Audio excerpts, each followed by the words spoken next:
नमस्कार, मैं Shreya. Digital India news में आप सभी का स्वागत है। बढ़ते आज की खबरों की ओर। ममता बनर्जी का इस्तीफा देने से इनकार, राज्यपाल ने पूरी कैबिनेट को किया बर्खास्त। पश्चिम बंगाल चुनाव में मिली हार के बाद ममता बनर्जी ने मुख्यमंत्री पद से इस्तीफा देने से मना कर दिया है, जिसे उन्होंने जनादेश नहीं साजिश करार दिया है। इस संवैधानिक गतिरोध के बीच राज्यपाल ने कड़ा कदम उठाते हुए ममता मंत्रिमंडल को ही बर्खास्त कर दिया।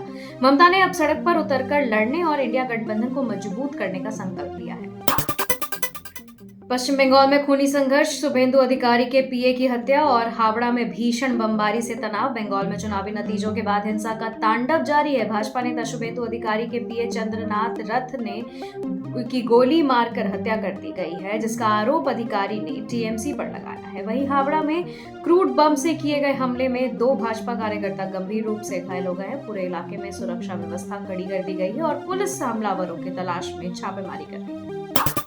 तमिलनाडु में सरकार गठन पर सस्पेंस, बहुमत से दूर थलापति विजय। राज्यपाल ने शपथ दिलाने से किया साफ इनकार। तमिलनाडु के राज्यपाल आर.एन. रवि ने टीवी के प्रमुख थलापति विजय को लगातार दूसरे दिन राजभवन बुलाया, लेकिन सरकार बनाने की अनुमति नहीं दी। राज्यपाल ने स्पष्ट किया कि बिना 118 विधायकों के समर्थन के शपथ ग्रहण संभव नहीं है। वर्तमान में विजय के पास कांग्रेस के समर्थन के साथ 113 का आंकड़ा है, जो बहुमत से कम है। राज्यपाल ने विजय से सदन में स्पष्ट बहुमत साबित करने को कहा है। बिहार कैबिनेट का बड़ा विस्तार, नीतीश कुमार के बेटे निशांत कुमार बने स्वास्थ्य मंत्री। बिहार में एनडीए सरकार के कैबिनेट विस्तार के साथ विभागों का बंटवारा हो गया है। प्रधानमंत्री मोदी और अमित शाह की मौजूदगी में नीतीश कुमार के बेटे निशांत कुमार ने मंत्री पद से शपथ ली है।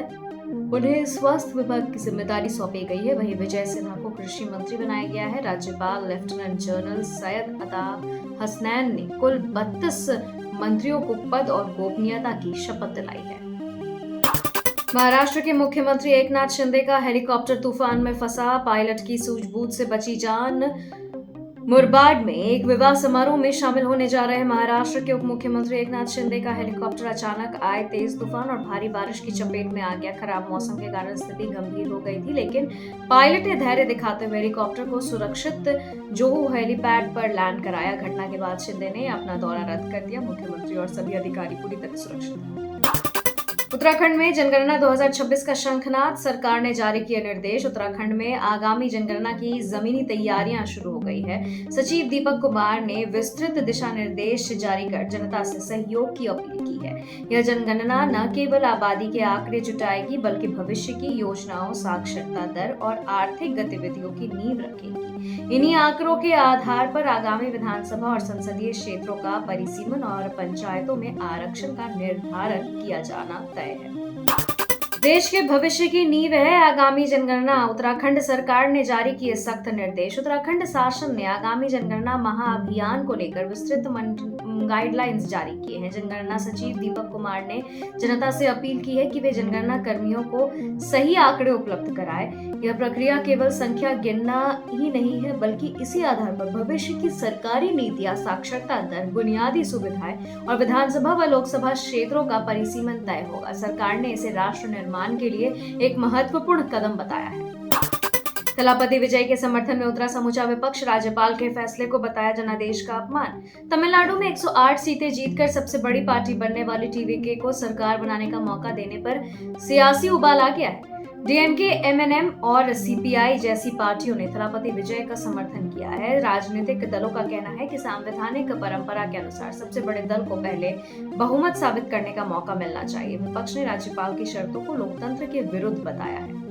कोलकाता में ममता बनर्जी से मिले अखिलेश यादव, दीदी आप हारी नहीं कहकर बढ़ाया हौसला। सपा प्रमुख अखिलेश यादव ने कोलकाता पहुंचकर मुख्यमंत्री ममता बनर्जी और अभिषेक बनर्जी से मुलाकात की। अखिलेश ने ममता का समर्थन करते हुए कहा कि भाजपा ने बंगाल में लोकतंत्र को नुकसान पहुंचाया है और वह एक महिला नेता की प्रगति को देख नहीं सकते। उन्होंने आरोप लगाया कि बंगाल में लोगों ने दबाव में आकर मतदान किया है। इस मुलाकात को इंडिया गठबंधन की मजबूती के संकेत के तौर पर देखा जा रहा है।